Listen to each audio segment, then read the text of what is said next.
fuqarolarimizning xorijiy davlatlarda o'tkazilayotgan turli reydlarda huquqlari buzilayotgani haqida xabarlar jamoatchilikda jiddiy norozilik uyg'otmoqda. Aksariyat holatlarda Tashqi ishlar vazirligi rasmiy nota berish bilan cheklanib qolmoqda. Elchi va konsullar har bir holat yuzasidan malakali yuridik yordam ko'rsatib, xorijdagi fuqarolarimizning huquq va manfaatlarini himoya qilishlari zarur.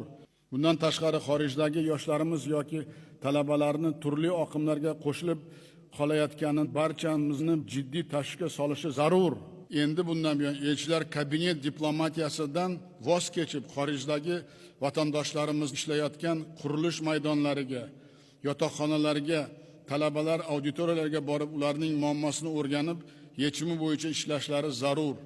Saidov, Musayev, Tashqulov 2 oyda xorijda og'ir vaziyatga tushib qolgan fuqarolarimiz uchun bepul kol markaz tashkil etib, murojaatlarni tegishli vazirlik bilan tezkor hal qiladigan tizim yaratsin.